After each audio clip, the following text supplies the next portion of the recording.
primeiro capítulo.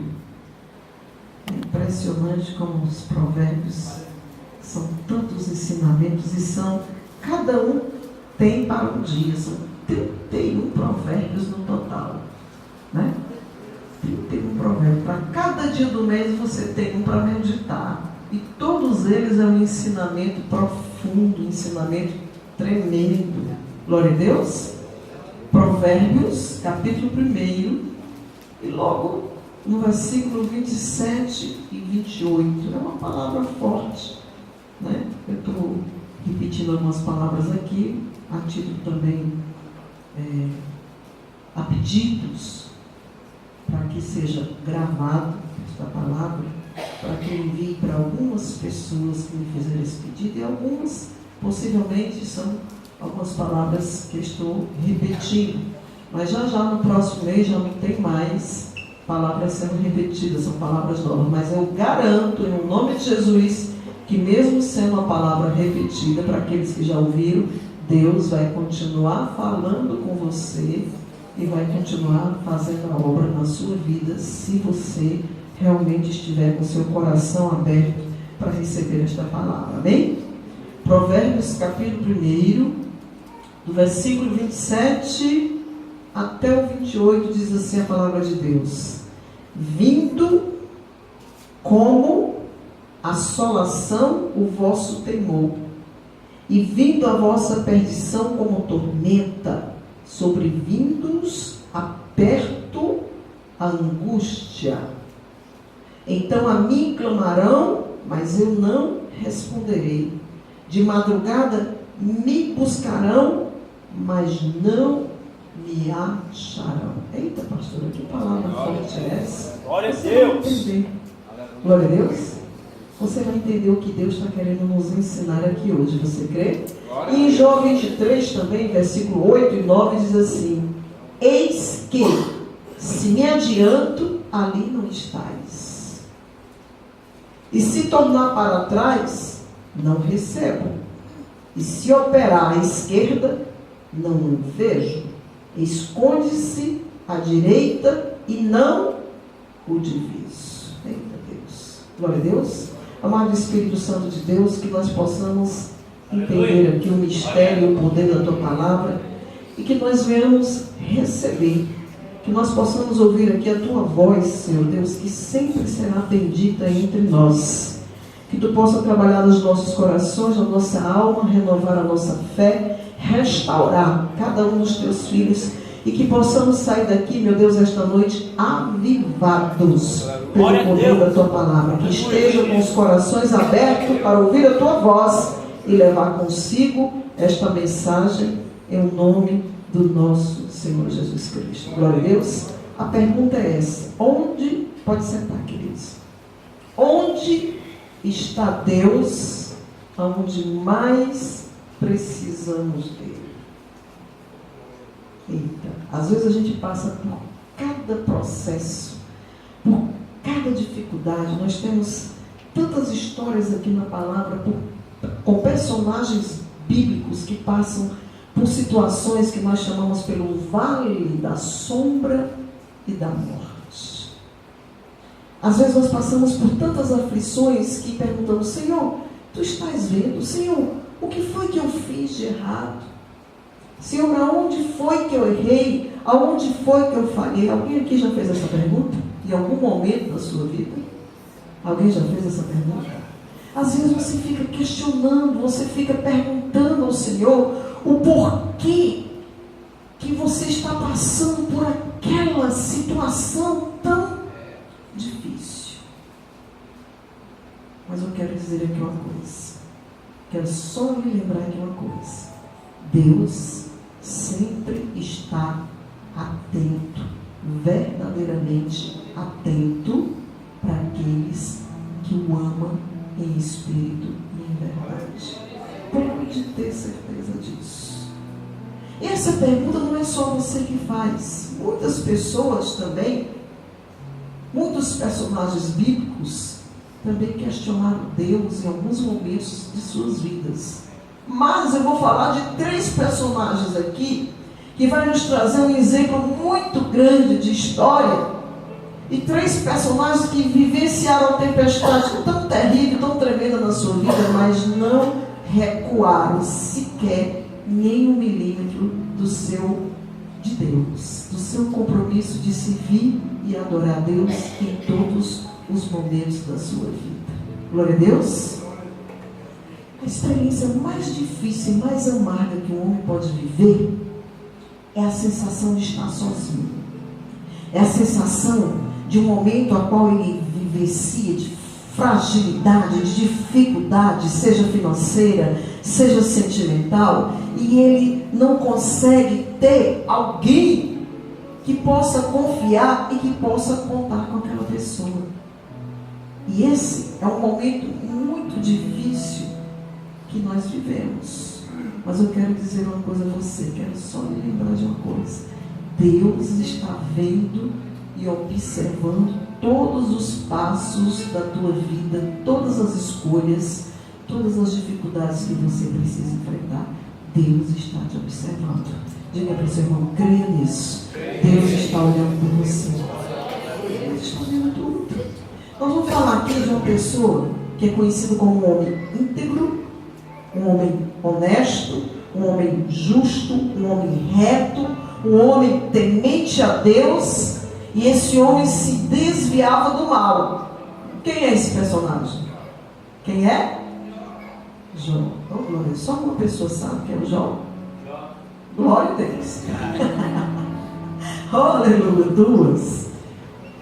Meus irmãos, Jó era um homem reto, íntegro, temente a Deus e se desviava do mal.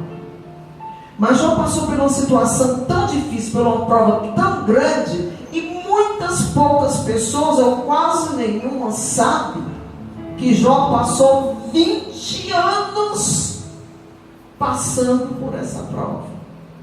20 anos enfermo, 20 anos no processo de uma perda tremenda, perdeu os seus filhos, perdeu o seu gado, perdeu os seus negócios, e Jó era um homem íntegro. A palavra de Deus diz que Jó era um homem honesto, bom, e não era as pernas de um coxo, os olhos de um cego, e não podia ver ninguém passando necessidade, que ele levava para a sua casa para dar abrigo, para dar alimento.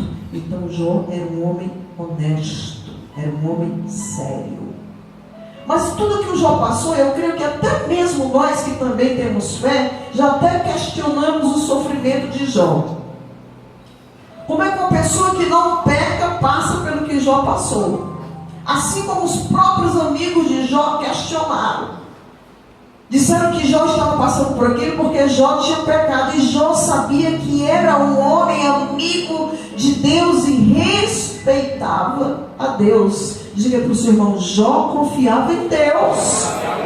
Confie no Senhor, então somente verá o que Ele vai fazer na tua vida e na vida da tua família.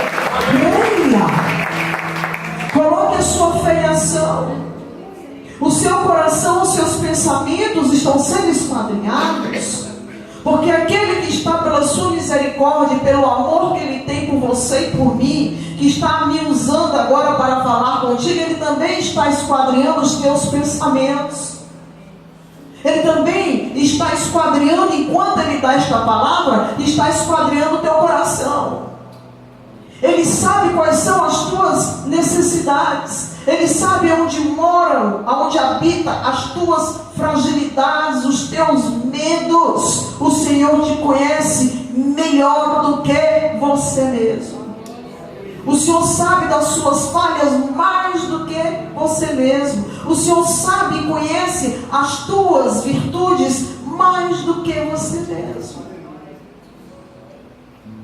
E Ele está esquadrinhando os teus pensamentos. Aquele homem era um homem justo, era um homem bom, mas os seus amigos queriam dizer que ele estava em falta com Deus, e ele respondia que não, que ele não estava em falta com Deus, que ele confiava no Deus que ele servia. Já pensou 20 anos de sofrimento e a pessoa ter esta convicção? E a mulher de Jó chegou para Jó e disse: Jó, nega este teu Deus, Jó. Para de sofrer. Olha a voz de uma louca. Nega este teu Deus e morre. Desiste disso. Era isso que ela queria dizer. Jó, para, desiste. Morre logo, para de sofrer. Mas Jó estava ali. Mas eu deixo aqui a pergunta no ar. E eu ainda vou trazer a resposta hoje ainda para você. Fica a pergunta: aonde estava Deus quando o seu reto amigo Jó, porque era assim que Deus chamava Jó, seu servo Jó, ou seja, Jó servia a Deus, mas precisou dele. Aonde estava Deus? Vou dar outro exemplo aqui. A história de uma mulher que estava muito bem no país dela, no Egito. Uma mulher que servia a 2000 pseudos deuses, que era uma mulher egípcia, Agar, estava lá, passou aquela caravana daquele povo aparentemente louco, que servia só um Deus, que para eles era tudo muito estranho.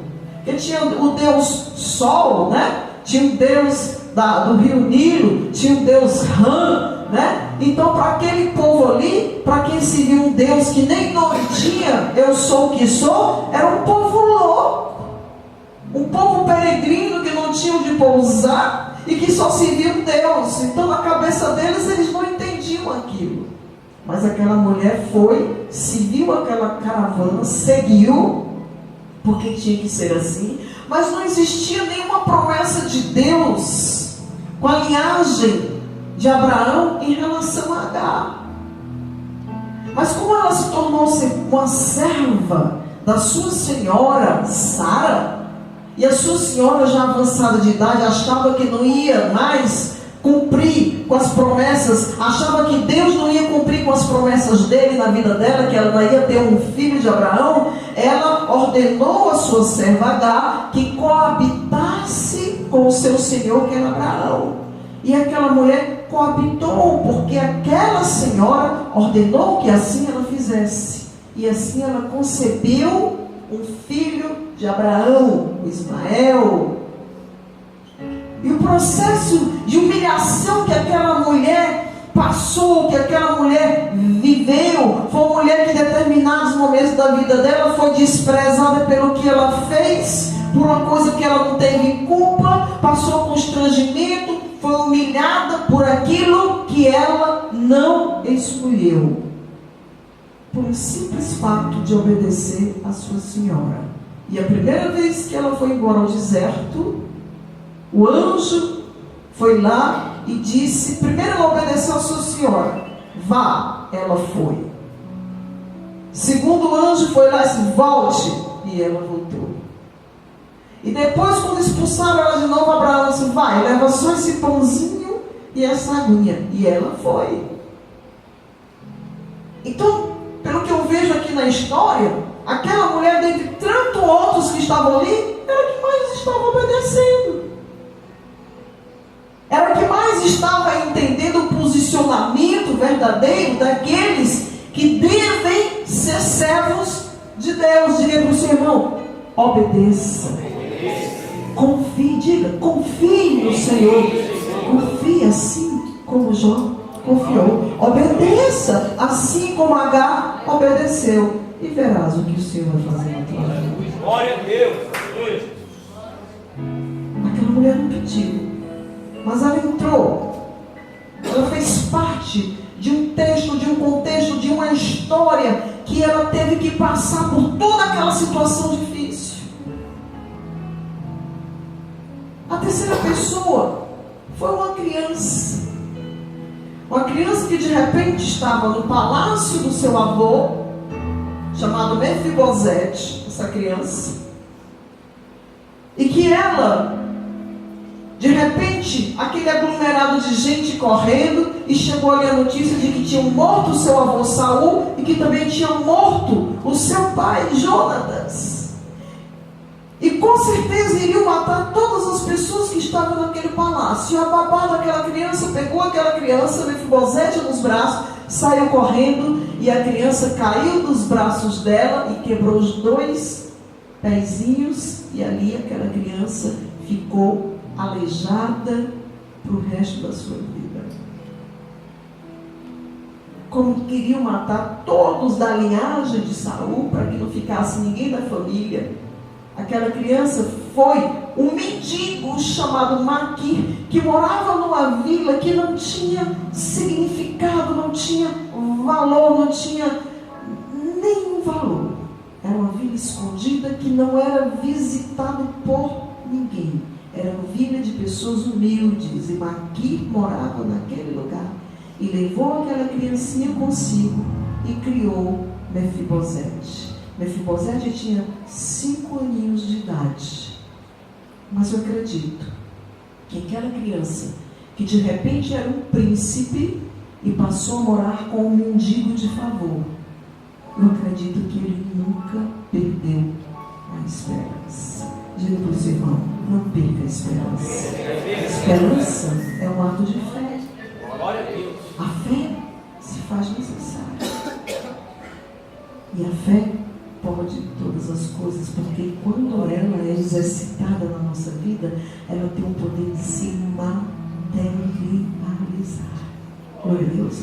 Mas eu faço uma pergunta a você agora.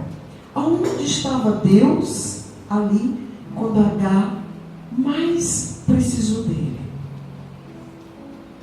Aonde estava Deus quando Mefibosete mais precisou dele? E eu pergunto a você, aonde está Deus quando nós mais precisamos dele? Me diga uma coisa, você que tem carro, quando você vai sair de carro, você sabe aonde a chave do seu carro está, não sabe? Glória a Deus, senão você não vai conseguir sair. Você que tem uma moto, quando vai sair de casa, você vai precisar ir até a chave da sua moto para que você saia de casa. Glória a Deus. Glória a Deus. Quando você precisa dos seus documentos e da sua carteira de dinheiro, com certeza você sabe onde está guardado os seus documentos quando você vai sair de casa. Glória a Deus.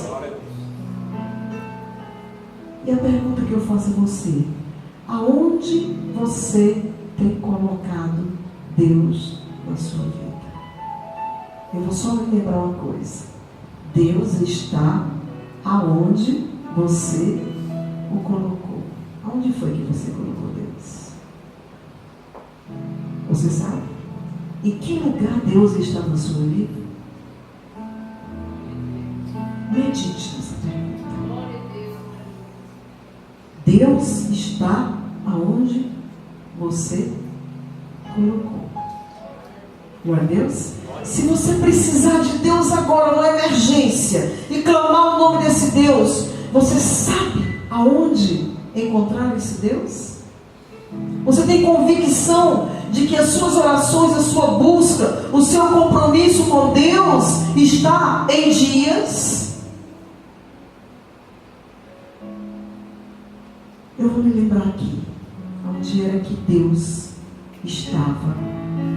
Glória a Deus. Quando Jó precisou dele e Deus o socorreu. Sabe por que ele socorreu? Porque Deus tirou aqueles, no caso dos filhos de Jó, não adoravam a Deus não.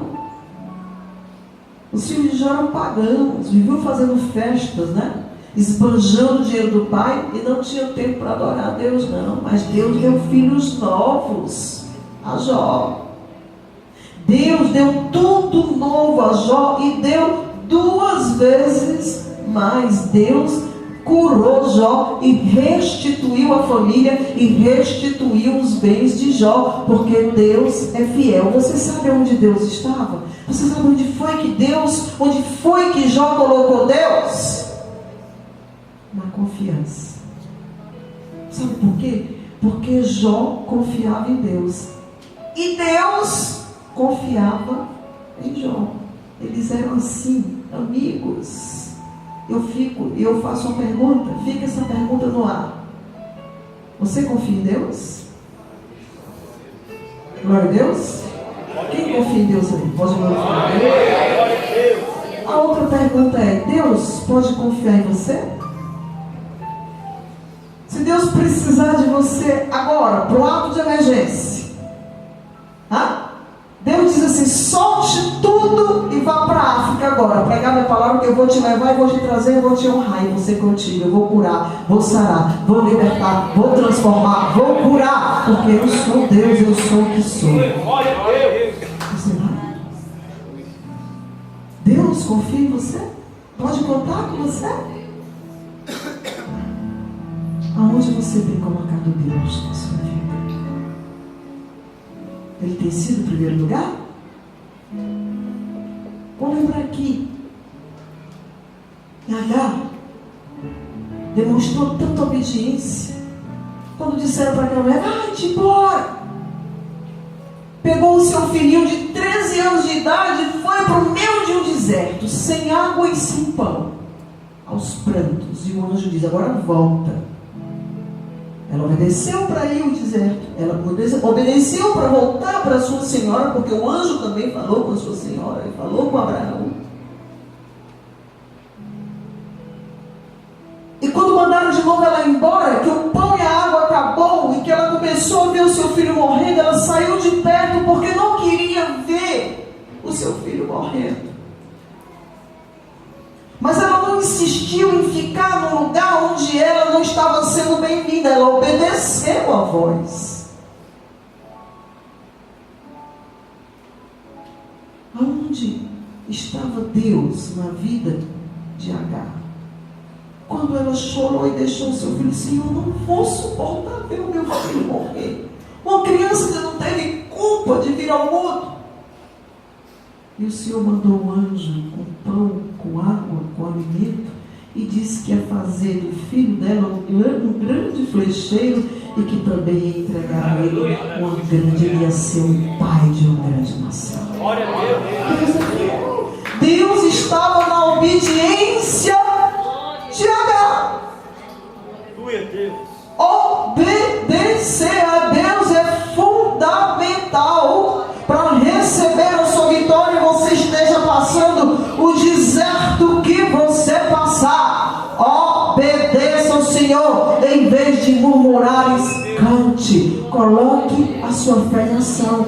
Fé é um exercício. A escolha é sua, se exercita ou não a fé, se exercita ou não a obediência. Glória a Deus. Glória a Deus. Mefibosete, uma criança de 5 anos, acho que não tinha nem como questionar Deus. Mas a criança já tem por um ato, por uma atitude tão linda, tão inocente, a própria esperança da criança, por ela não conseguir ver as coisas na proporção exata, da dificuldade que ela está envolvida, do que ela está passando. A criança, ela já exercita uma fé na sua vida, uma esperança maravilhosa. E onde estava Deus na vida de Mefibosete? A esperança. Diga para o seu irmão: nunca deixe de ter fé. Creia no Deus que você está glorificando. Você já glorificou a Deus aqui hoje? Deus está ouvindo a tua voz? Creia no Deus que você está glorificando aqui hoje, porque Ele vai te honrar. Eu estou falando com você agora, e eu tenho certeza que o Espírito de Deus está se fazendo presente na tua vida. Porque dá para sentir que o Espírito de Deus está tocando no teu coração, está fazendo a obra, está edificando a tua fé, está alimentando pelo poder desta palavra que vem do céu como água viva. Esta fonte que está te alimentando agora e saciando a tua sede. E assim como na vida de Jó, Agar e Mefibosete, Deus vai agir na tua vida também, através da confiança. Acredite no Deus que você está glorificando neste lugar. Através da obediência, aprenda e entenda que a palavra de Deus não é uma mera coincidência. Esta palavra nesta igreja é entregada de acordo com aquilo que que você precisa receber como orientação e direção para a sua vida. Acredite nisso e coloque essa obediência em ação. A esperança, que é um ato de fé. Não deixe o inimigo roubar os teus sonhos, a tua esperança, a tua fé. Glória a Deus. Vamos orar agradecendo a Deus por esse momento. E que a paz do Senhor esteja sempre no meio de cada um de nós. E que todos os sonhos, todos os projetos, e que a tua fé seja aqui alimentada hoje pelo poder desta palavra. Senhor Deus Todo-Poderoso, a quem te entrego, Senhor, nas tuas mãos poderosas e santas, a tua igreja, o teu povo que se chama pelo teu nome, que um dia, Senhor Deus, orou a ti, ouviu a tua palavra, Senhor, e se arrependeu dos seus pecados, e tu ouviu, Senhor Deus, a nossa voz, e tu nos perdoou, Senhor, e nos tornou uma terra sarada, nos transformou num povo diferente, cheio de fé, cheio da direção e do mover do teu Espírito sobre a nossa vida. E aqui está esse povo, está passando pelo deserto, mas que não falte a fé, que não falte a esperança nem a obediência, e que não falte a confiança em ti, porque isso se faz necessário nessa trajetória de vida, nesta caminhada cristã, para que venhamos superar tudo aquilo que nós precisamos superar, para que nós venhamos ter força para romper todos os obstáculos que se interpõem diante da nossa caminhada. Coloca por terra tudo aquilo que não vem de ti, Senhor. Nos dá força, nos orienta, Senhor, que a nossa vida saia daqui cheia da tua unção, que o nosso ser saia daqui cheio da tua luz e da tua direção divina sobre a nossa vida, em nome do nosso Senhor Jesus Cristo. Amém, Jesus.